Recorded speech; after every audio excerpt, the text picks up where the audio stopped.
of the best ng tapatan dito sa Barangay 5 Panalo! Pero bago natin simulan na matinding 1v1, kamustahin muna natin sila. Ken, ikaw muna. Anong pinagkakabalahan sa life? Isa po akong student, college student po. Anong year? Second year na po. Anong iyong kurso? Bachelor of Science po in Computer Engineering. Alright. Bakit yun yung napili mong course? Kasi maganda yung computer. Pangarap ko talaga makapag-build ng computer nung sarili ko kasi namamangha ako sa mga napapanood ko sa social media, yung mga magagandang setup sa PCU, CPU. No, ayun po. Kaya yun po ako naengganyo. Ikaw, Charles, para magka-sing height din kayo, ha? Oo. Anong pinagkakabalahan mo? Isa po akong second year student. Oh, parehas. Magka-height, second year. Oh, anong course? Anong course? Bachelor of Science in Information Technology. IT. Hoy! Bagay, oh. Aba? Hardware, software. Oo. Di ba? Ngayon, para sa uling tapatan, magkakasukatan na ng bilis sa pagbibihis dito sa Bihisketball. At para sa diskarte tips, Queen at SK, i-play nyo na yan.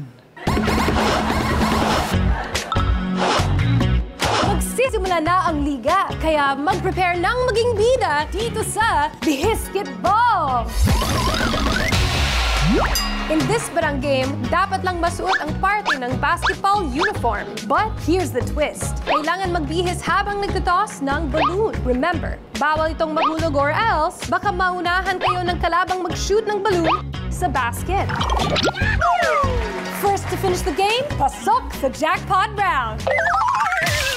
Mga kabarangay, kapag narinig niyo ang 5, parang game na! 1, 2, 3, 4, 5! Suot! Yes, suot! Kailangan suot! Taasan mo, taasan mo! Taas! Yan! Pataas ang ano ng bola, pataas.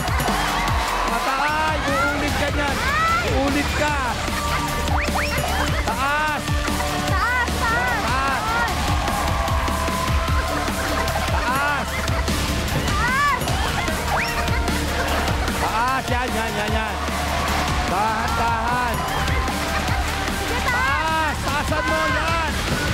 Uulit ka, taas. Ulit! Yan. Ibaba mo Ayan, yung ayan. shorts. Sumalit yung shorts. Taas. Sige, go. Yung nakatilaw Okay, mo. Taasan mo na! Taasan mo na! Yan, sige, taas. Taas! Bawal ang baliktad, taas lang, taas. Taas na! Yan. Taas. Taas. Taas! Taas! Taas. Taas ng tapon! Taas. Yung po ay uulit. Ulit, Sandro. Taas mo na yan!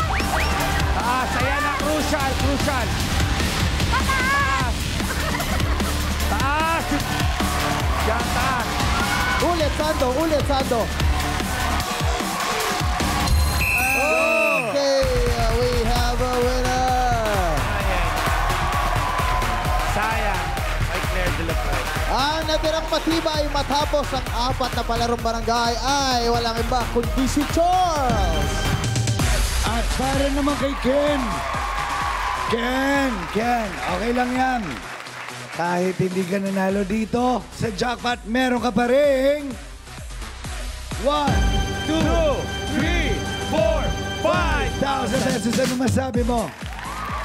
Papasalamat po ako sa Barangay 5 Panalo sa pagkakataong makasali po ako dito. Maraming salamat po, Mami, Daddy, para sa inyo to. Thank you po. Ayos! Thank you. At syempre, Charles, dahil ikaw ang nanalo sa palaro barangay ngayon, meron kang 1, 2, 3, 4, 5, 6, 7, 8, 9, 10,000 pesos. Sa tingin mo ba kaya mo humakot ang 100,000 pesos? Kaya! Kung ganoon, abangan natin kung kakayanin niyang makuha ni Charles ang jacket prize sa Barya Fiesta sa pagbabalik yan ng Barangay 5 Panalo.